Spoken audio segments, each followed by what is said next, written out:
ọmọ Yorùbá, ogun ti dé. Ogun ti dé. Tí n bá sọ fún yín pé ogun dé, ó dé nìyẹn. Bí mo ṣe ń bá yín sọ̀rọ̀ yìí, àwọn àgbààgbà Fúlàní wọ́n ti ń fi ẹni agbọ́ òṣojú mi, kódà evidence ẹyọ kan wà lọ́wọ́ mi.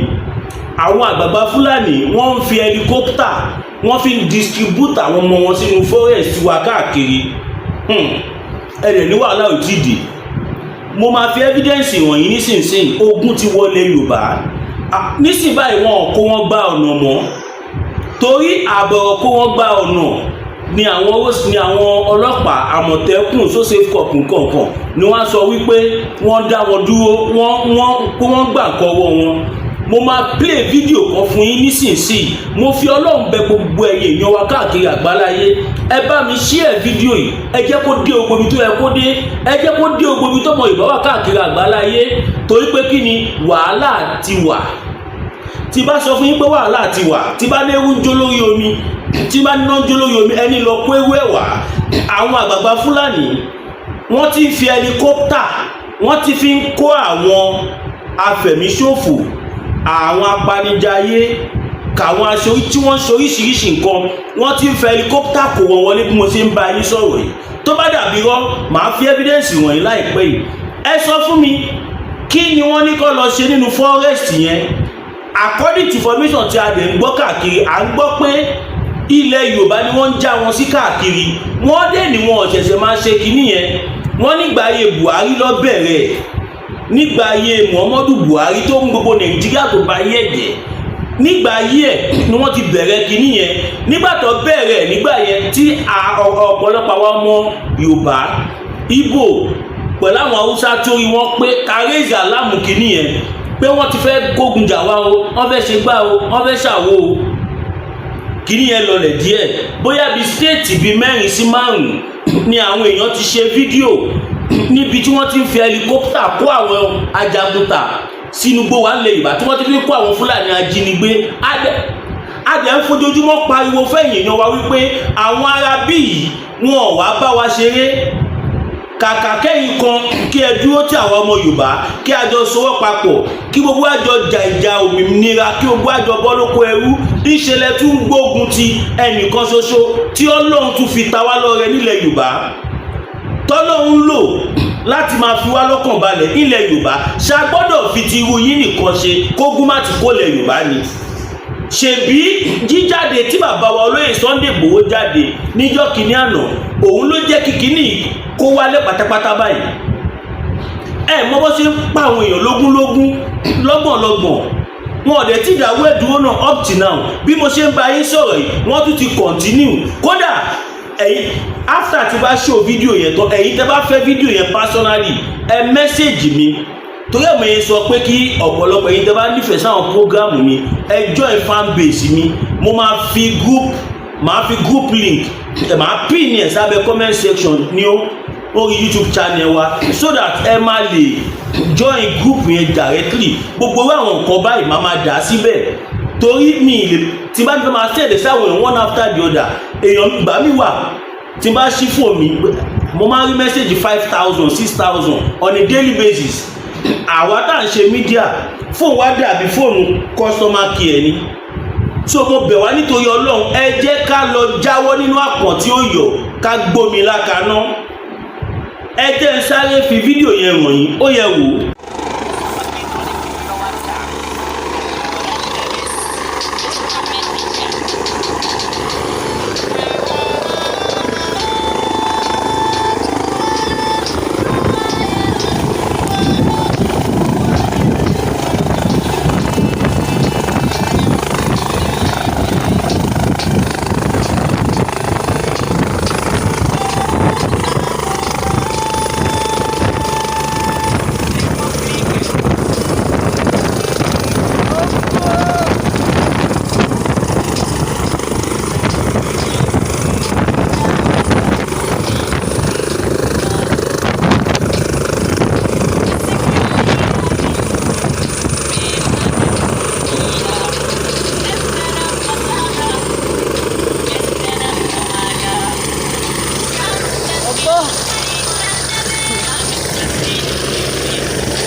ṣèbẹ́yìn náà ti rí báyìí ọ̀pọ̀lọpọ̀ á tún máa pariwo old video eléyìí ò kì í ṣe old video ó yàtọ̀ tẹ́ bá wo settings àwọn eléyìí lọ́ rìkọ́dù eléyìí gbogbo àwọn fídíò tó ń já ìròyìn káàkiri ní about 2-3 years ago ó yàtọ̀ sí fídíò eléyìí àwọn lọ́dìdí rìkọ́dù ẹ̀ now à ń pariwo fún gbogbo ẹ̀yàn ọmọ Yorùbá pé ẹ jẹ́ ká jí lójú oorun àsìkò tá a wà kò kì í ṣe àsìkò oorun àsìkò tó ní kálukú á lọ máa dira síta máa lọ máa múra sílẹ̀ ni ẹni tó bá fẹ́ tán yìí nìkan lá máa sọ fún yín wípé kò sí kankan tó ń ṣẹlẹ̀ nílẹ̀ Yorùbá my brother mẹ́wàá ń ṣẹlẹ̀ mẹ́wàá ṣe kí ni ó ń ṣẹlẹ̀ inú helicopter yẹn ẹ máa rí pé helicopter yẹn ó kó àwọn nǹkan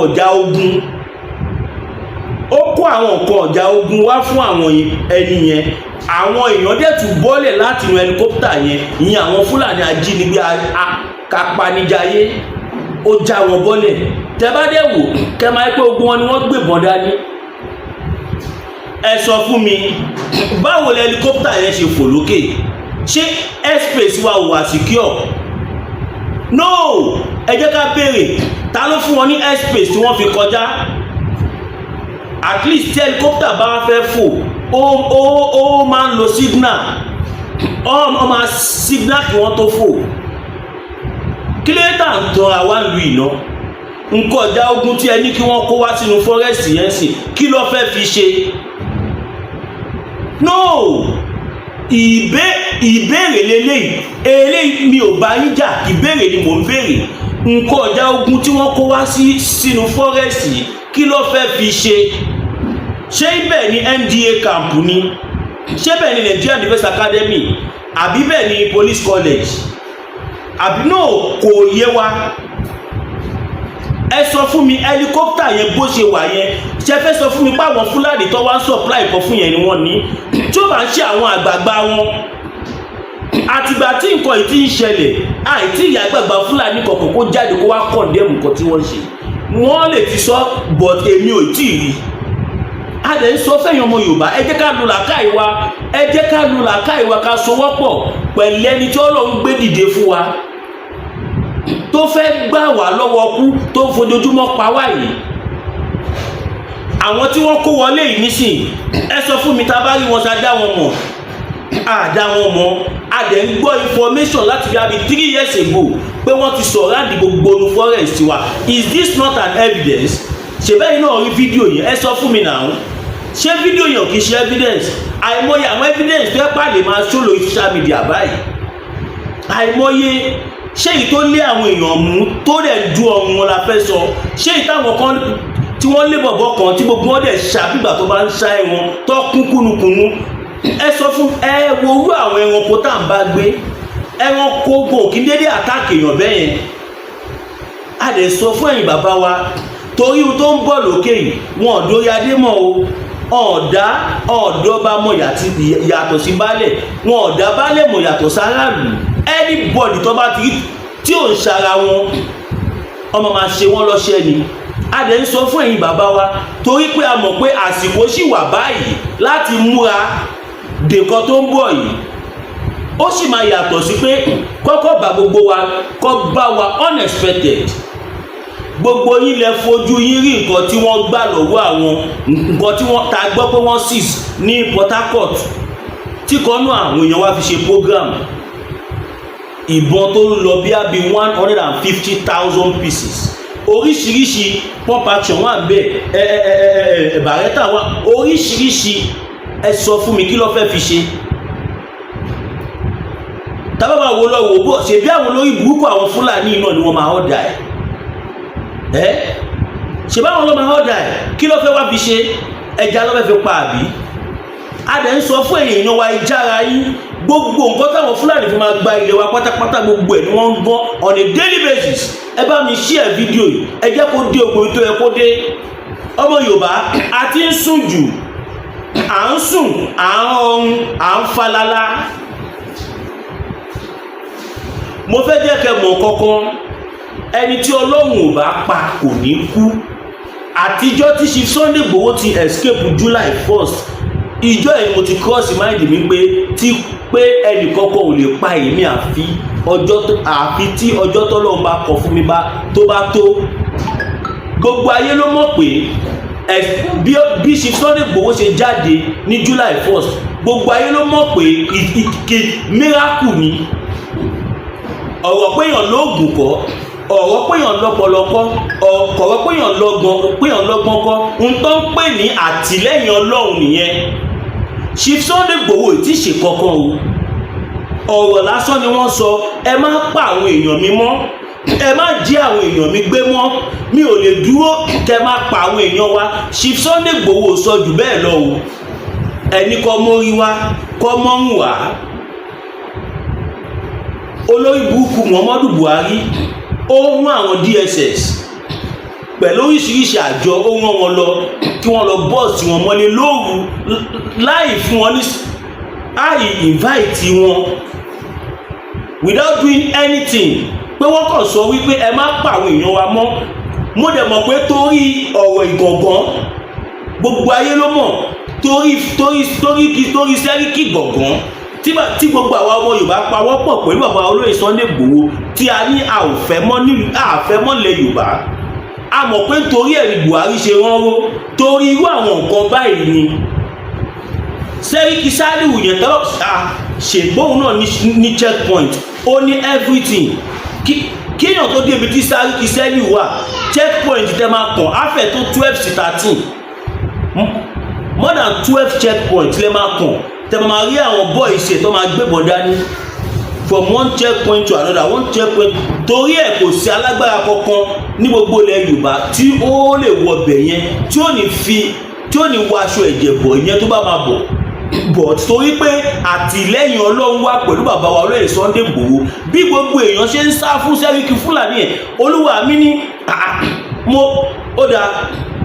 mo fún ọjọ́ méje. Ìgbà tíjọ́ dẹ̀ pé bàbá lọ́bẹ̀, wọ́n tó ń pè láti lẹ́yìn Ọlọ́run nìyẹn. Òun ló ṣe ń dùn mí fún ẹ̀yin àgbààgbà kọ̀ọ̀kan tẹ nífọ̀n, tẹ lé kaná, tẹ ní gbogbo nǹkan tí a need láti lè gba òmìnira tí à ń fẹ́ yìí. Ṣé connection la fẹ́ sọ ni?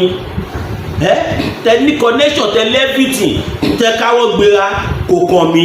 Ẹ̀rẹ̀ mọ̀ pé kò kàn mí. Tí ó bá kàn yín, á kan ẹni tó máa kàn, tó máa fi kàn yín. Nígbà tí gbogbo nǹkan ìwà avoidable, kí ló wá dé tẹ̀yìn àgbààgbà wa tí ẹ ò jẹ́ ká ṣe ohun tó jẹ́ ká ṣe lásìkò kó lè rí bó ṣe ń rí? Ṣé bó ṣe ń pa wá yìí, ṣó ń dùn mọ́ yín nínú ni?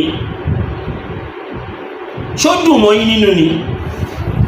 Àwọn Fúlàní wọ́n ṣera wọn lọ́kan débi pé bí wọ́n ṣe ṣera wọn lọ́kan, òun ló ń fa ìyà tí wọ́n fi ń jẹ wá, tí wọ́n dẹ̀ ń jẹ lọ. Àwọn Fúlàní ń kó àwọn ọmọ wọn wọlé, kí ló kó wọn wá ṣe? Àwọn tí mo fi hàn yín lẹ́ẹ̀kan yẹn, ṣe rí màálù ẹ̀yìn wọn, kò sí màálù lẹ́yìn. AK-47 ni wọ́n gbé dání, gbogbo báàgì tí wọ́n gbé dání ẹ̀ weapon ló wà nú ẹ̀. Wọ́n fẹ́ helicopter kó nǹkan ológun lọ fún wọn. And the Nigerian government, ó dá mi lójú pé Nigerian government á ti rí fídíò yìí, but wọ́n ignore ẹ̀. So àwa máa bá wọn gbé jáde torí pé àwa ò níbi kankan táwa lè sá lọ. Abẹ́òkúta tí mo wà tí bá kúrò Abẹ́òkúta yìí nísìnyí, kò síbi tí mo fẹ́ lọ. Ilẹ̀ Yorùbá nìkan ni mo léyàn sí, tí mo lẹ́bí sí, tí mo lára sí. Tí n bá tiẹ̀ wá owó tèmi bá sá kúrò lù, ṣáwọn ẹbí mi fẹ́ sá kúrò lù ni? Ìdí nìyẹn tí àwa kan tá jọ́ ọmọ ọkọ ilẹ̀ Yorùbá la ṣe dúró èṣù pé Yorùbá nation yìí ó gbọ́dọ̀ bọ́ sí, ó dẹ̀ ti bọ́ sí pẹ̀lú ògo Ọlọ́run. Tábà tiẹ̀ fẹ́ lọ tẹ́lẹ̀, ṣáwọn orí burúkú táwọn wèrè ń ṣe yìí kò ní jẹ́ ká ló gbáǹkó délẹ̀ pé a fẹ́ lọ. Tẹ́ ń fojoojúmọ́ pa wá, ẹ̀ ń fojoojúmọ́ jí wa gbé, ẹ̀ ń ṣe wá bíi pé a ò kí ń ṣe èèyàn. Tẹ́ bá wá sọ pé a kì í ṣe èèyàn, àwa gbò tiẹ̀ wá kí ẹ̀ mọ̀. Bàbá wa Bọ́lá Ahmed Tinubu, ẹ̀yin ni bàbá gbogbo wa, ẹ̀yin ni president Yorùbá, president Igbo, president Hausa, president gbogbo Nàìjíríà àṣehò. Àwa ń fàsìkò yìí sọ fún yín wípé ẹ tú àwa ọmọ Yorùbá sílẹ̀, ẹ jẹ́ ká máa bá tiwa lọ. Enough is enough. Rádaràda wọn dọ̀gọ̀dọ̀ tí ojú wa ń rí ó ti ń pọ̀ jù. Tẹ́ bá rí bí àwọn Fúlàní ṣe ń pa èèyàn nípakúpa, kò ń ṣe nǹkan tó gò mọ́ náà. Ẹni tó wá jẹ́ president àwọn Miyetti Allah ó ń rìn ó ń yan fanda. Bàbá wa olóyè Sunday Igboho tí wọ́n kàn sọ pé káwọn ènìyàn pa wá mọ́, ọ má lé wọn sí exile, ọ má lé wọn sí exile, lọ má lé wọn sí, torí pé wọ́n sọ pé ẹ má fìyà jẹ àwọn èèyàn wa mọ́, ẹ jẹ́ ká lọ dira. Ọmọ Yorùbá, ìwọ tó bá ti dira tí o dẹ̀ ṣe ń pààrẹ̀ dira ẹ káàkiri, my brother my sister, wọ́n ti pa ẹ́ ò tí ì fura ni. Ẹ ká dọ́dọ̀ bàbá wa Máyégún. Ògbénu omi ríran tẹja ògbólógbé gúngún ní dún tàbàntàbà nínú aṣọ. Ògbólógbò oníṣègùn ìbílẹ̀ kan bẹ nílẹ̀ Yorùbá tọmọ tì fún tẹ̀dọ̀ ewé àti olóyè Máyégún adífá bí ẹni wẹjú aníkúlápó agbọ́sẹsẹ fámọlé agbẹ́ǹkùlé mọye odò tó wù. Ogun àìrọ́mọbí ni ti ẹni, ogun àìrálàánú ló ń bá ayé rẹ̀ wọ̀dì mú. Àrùn ọjọ́ pípẹ́ ló ń bá ọwọ́ jàǹkadì. Káṣiṣẹ́ bí erin jẹ̀jẹ̀ ìlérí. Ogun àmúbọ̀ ọkọ àmúbọ̀ aya ni ti ẹni tàbí ogun afinisẹ̀sìn níwájú olóore. Èyíkéyìí ogun tàbí àìsàn tó máa ń bá ayé rẹ̀ jà tètè máa bọ̀ wá sọ́dọ̀ olóyè Máyégún adífábí ẹni wẹjú abolórí bẹ̀rí abániyẹ̀ràwọ̀ ẹni wò aníkúlápó àgbàlagbà ọ̀jìmì tó mọ orúkọ tí wọ́n ń pe àwọn ìyá mi àgbà. Fún àyẹ̀wò tàbí ìmọ̀ràn ẹ pè sórí nọ́mbà yìí 08023940939 08023940939. Báṣẹ́ bá mú mi àjò dànù bí gèrè bá mú mi àjò dànù tilé tọ̀nà la fi ń jolóńgìní. Tètè máa bọ̀ wá sọ́dọ̀ olóyè Máyégún adífábí ẹni wẹjú kógun ayé rẹ̀ ó dà fíẹ́yìn. Ẹ káàbọ̀ padà ẹ̀yin ènìyàn wa, nọ́mbà bàbá Máyégún nìyẹn. Ẹ pè wọ́n, ẹ lọ dira. Lówelówe là lùlù àgídí ìgbò, ọlọ́gbọ́n ní jo, ọ̀mọ̀ràn ní mọ̀. Mo fi Ọlọ́run Elédùmarè bẹ gbogbo ẹ̀yin èèyàn wa tẹ́ wà káàkiri àgbáláyé, tẹ́ bá mọ̀ pé lẹ́bí nílé, màá ròyìn kẹ́ sọ fún àwọn èèyàn yín tí a jọ wà lé kọ́ gbé ọwọ́ ẹ̀sìn sẹ́gbẹ́ kan níwọ̀n gbà tí ó bá ti sí chapter tí wọ́n lè kà nínú Bible tí ìbọn òfin ní ràn wọ́n, tí ó sì chapter tí wọ́n lè kà nínú Quran tí ìbọn àbí àdá or any weapon tí òfin ní ràn wọ́n, kí wọ́n lọ lo ìbílẹ̀. Ohun tó ń bọ̀ yìí tó bá já pẹ́rẹ́, àtàbó nílé àtàbó lóde. À ń sọ nísìn, à ń dàbá láṣẹ jù.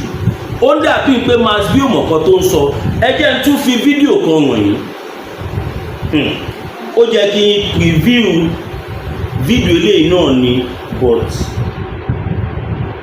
mo máa nà sọ̀kan fún yín kẹ́ máa wò ó ni. Kẹ́ wá wá àwọn Fúlàní yẹn bọ́ ṣe pọ̀ bí ọ̀tọ̀ túlé léyìí o, tí wọ́n ya wọlé bí olórí burúkú, kò dẹ̀ sí tí ò gbé bọ̀n dá nínú wọn. Wọ́n bá dẹ̀ fi lè rí pump action lásán lọ́wọ́ àwọn bàbá tiwa, wọ́n á ní kọ́ mọ ìwá kọ́ mọ́ ń wà. Ẹ jẹ́ n fi hàn yín. Mo máa ṣú ẹ̀ báyìí, ṣé ẹ mọ̀ kí mo máa ń tẹnu mọ́ everyday. Ẹ support mi, ẹ support brand mi. Mo sọ fún ipa nídìí láptọ̀pù HP Core i7 ọkọ̀ i5, a nídìí ẹ̀. Kí irú fídíò tí mo fẹ́ play nísìn, kó jẹ́ kí n insert ẹ̀ ní. Bọ̀ torí lack of gadget, màá kọ̀ ra dìmú báyìí kí ẹ máa wò. Ẹ wò. حروف الشعر جاءتنا وقد حملت. Ìlú ẹ̀ ń bọ̀.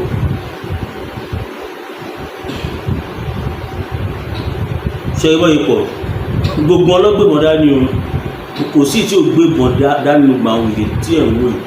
Ṣé ẹ̀yìn gbogbo wọn ni wọ́n gbẹ̀mọ̀ dání? Ṣé ẹ̀yìn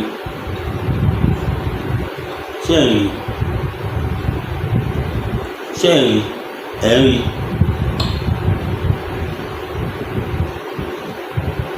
nílùú tó lọ́ba tó níjòyè, kínú forest wa ni wọ́n wà yẹn o.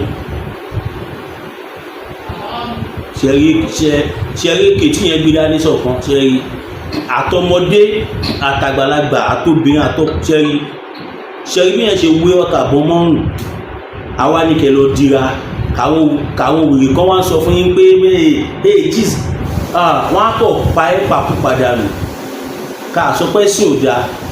Religion is a very good thing but àwa ní Áfíríkà a ti misunderstood religion so for that reason gbogbo yín ẹ lọ ṣe ohun tó tọ́ lásìkò tó jẹ́ kẹ́ ṣe kó tó pẹ́ jù. A dẹ̀ tún fẹ́ àsìkò yìí pé àwọn bàbá wa a fẹ́ jẹ́ kí wọ́n dìde, wọ́n ní láti dìde torí dùgbẹ̀dùgbẹ̀ tó mì lókè yìí tó bá já àtàbáralé àtàbọ̀ àlóde. A dẹ̀ tún fẹ́ àsìkò yìí pé gbogbo ẹ̀yin àgbààgbà Yorùbá à ń draw attention yín sí fídíò yìí ó sì ń da báyìí gbogbo yín lẹ fojú rí bí wọ́n ṣe fi helicopter fi kó weapon ọlé fún wọn kò dẹ̀ kí ṣe first time lélẹ́yìí. This is not the first time. Àwọn fún ara wọn ni wọ́n record ẹ̀ tí wọ́n jù síta ká lè mọ̀ pé àwọn wà around. Fídíò eléyìí according to research tí mo ṣe mo rí pé new video ní ìjọ́ tó wá ṣe ní ìmọ̀ ọmọ Yorùbá ó mà ṣe o tó bá jẹ́ pé àwọn Fúlàní yẹn tó bá wọlé tó bá jẹ́ pé wọ́n lè dá ẹ̀yin tí support movement yìí mọ̀ kí wọ́n fèsì yín kó bàdá kó fi àwálẹ̀ but àwa ń pariwo torí pé tí oníyà bá ń jẹ tí tẹ́lẹ́sẹ̀ bá ń jẹ ìyà nígbà míì kó lódodo náà máa pín bẹ́ẹ̀ ló fa ariwo táwọn apáta dákẹ́ yìí ṣe tí wá rí pé kò sí nǹkan tí wọ́n lè sọ lẹ́yìn kí gbogbo wa pín ká máa lọ. Ṣáwọn tí wọ́n tiẹ̀ láyàláyà tí wọ́n jáde tó ń sọ fún wa pé àwọn ò fẹ́ rí jọ́nà nílùú bàbá wa tí ò ń ṣe ìlú bàbá wọn tọ́nà àwọn ò fẹ́ rí jọ́nà. Kàmáì tí wàá sọ pé Yorùbá nation ìyẹn lè fi máa mọ̀ pé gbogbo àwọn tó wà nídìí regional kìnìkan nínú àwọn àgbààgbà wa ìyẹn lè máa mọ̀ pé ọ̀pọ̀lọpọ̀ wọn not all of them but most of them nǹkan tó máa jẹ lọ́wọ́ wa torí pé wọ́n mọ̀ pé instruction yóò lè work.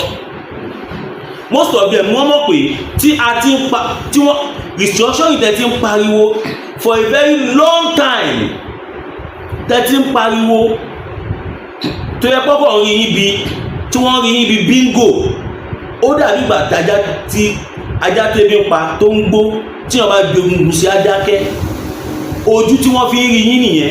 Àwa dẹ̀ ń sọ fún yín wípé ẹ jẹ́ ká forget gbogbo nǹkan tó jọ mọ́ bẹ́ẹ̀ yẹn ẹ jẹ́ kí a dúró èṣù ká dúró pé à ń lọ kò ń ṣèjà.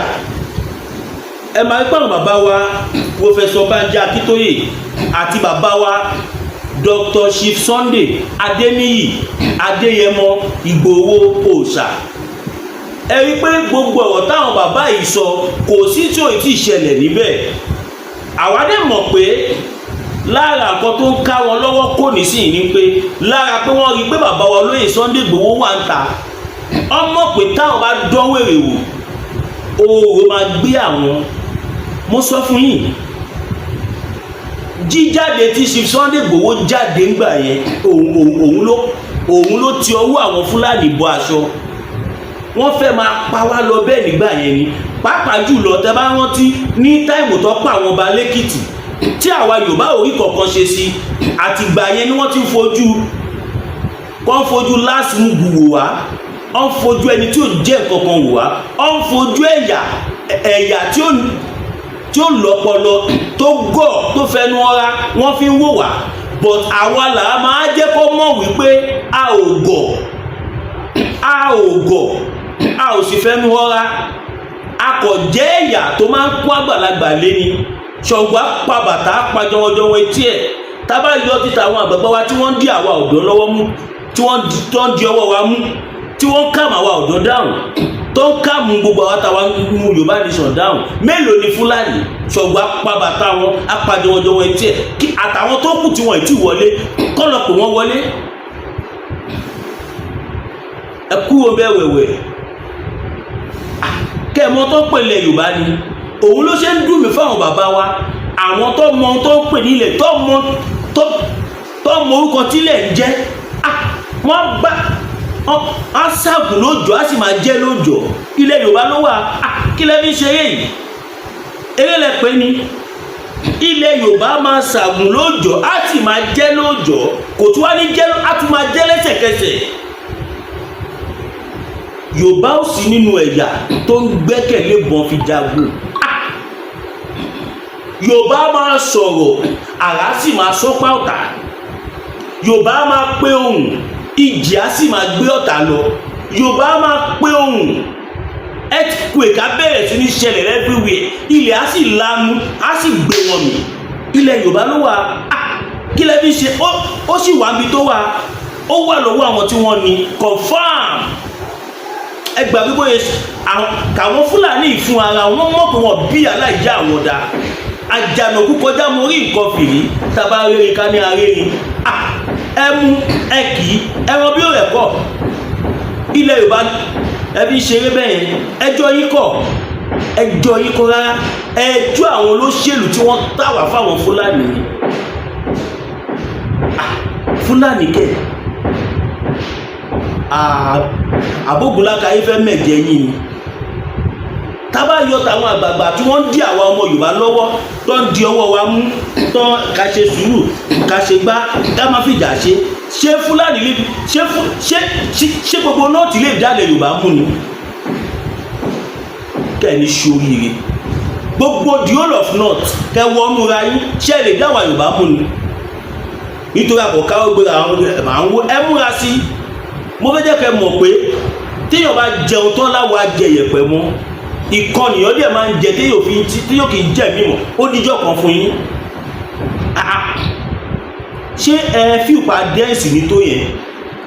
Dẹ́ǹsì akọ̀ ń tẹ̀ lọ́wọ́ àwọn àgbààgbà wa ni. Ọ̀rọ̀ àwọn àgbààgbà wa nìkan lakọ̀ ń tẹ̀lé. Tí ó bá rí bẹ́ẹ̀ tá bá dálẹ̀ tá bá tún ṣà. Nígbọ́n tí ó ń jẹ́ Fúlàní wọn. Àwọn Fúlàní fún ara wọn wọ́n mọ̀ wá. Wọ́n mọ̀ pé jagunjagun yàtọ̀ sí jagunjagun. Jagunjagun sì yàtọ̀ sólú ọdẹ, ọ̀tọ̀ọ̀tọ̀ lọ́rọ̀. Ṣèbí Chief Sunday Igboho nìkan ni wọ́n sì jáde.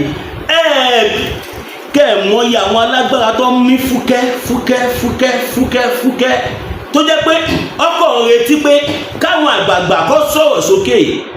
Fúlàní kẹ̀ ó lè jẹ́jọ́ kan ṣoṣo ni a máa fi lé gbogbo Fúlàní ilẹ̀ Yorùbá. Kí lẹ fi ṣeré? Káwa Yorùbá lẹ fi ṣeré. Kéèyàn dúró báyìí kí wọ́n rí níbẹ̀ yẹn, kọ́ rí níbẹ̀ yẹn, kọ́ rí bí ilẹ̀ Yorùbá ló wà. Kí lẹ fi ṣeré yìí? Gbogbo èèyàn tó bá ń wìn ẹ kó wọn wá sílẹ̀ Yorùbá. A fi ń dá yín lójú pé tẹ́ bá ṣe bí wèrè oòrùn á gbé yín. Ilẹ̀ Yorùbá lẹ́wà. Tẹ́ bá ṣe bí olórí burúkú oòrùn máa gbé yín. Á gbé yín pátápátá. Kẹ́ wá fẹ́ helicopter kóra yín wọlé. Pékélé arúgbó jẹ gbèsè. Ta ni ó wà sán báyìí? Ẹ̀yin. Ó dáa. Èmi mọ̀ pé ọjọ́ bọ̀ ni Olúwa wí. Èmi ò threat anybody, but mò ń sọ on behalf of gbogbo ọmọ Yorùbá wípé tẹ́ bá dẹmọ kó wà gbé yín ilẹ̀ Yorùbá.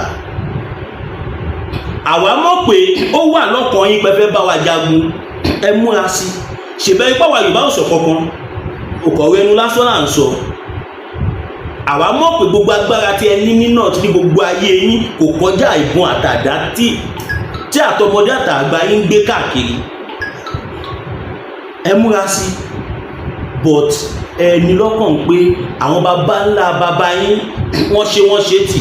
Usman Dan Fodio ó ṣe tì. Ẹ ṣáà máa níyẹn lọ́kàn yín. Ẹ máa ní lọ́kàn yín bẹ́ẹ̀. Ẹ máa ní bẹ́ẹ̀ pé àwọn baba ńlá baba yín wọ́n ti fẹ́ fogun kólẹ̀ Yorùbá rí tó jẹ́ wípé oòrùn gbé gbogbo wọn ni. Ẹjọ́ yín kọ́. Kí lẹ fi ń ṣeré? Ẹja dókè polówó ọjà.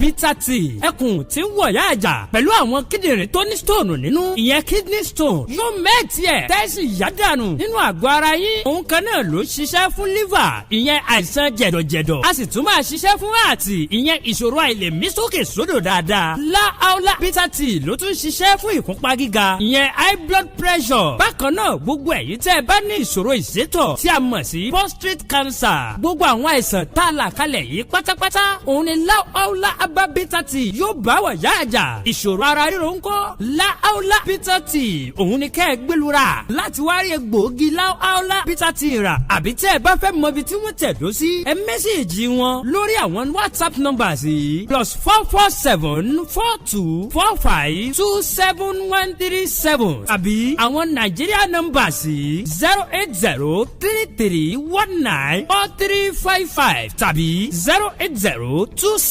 08026265000 kò bára rí ẹ̀rí inú ẹ̀jẹ̀ ti kàn jẹ̀gbọ̀n lọ́wọ́ láàólà bitter tea gbẹlura kò rí yàtọ̀ bẹ̀.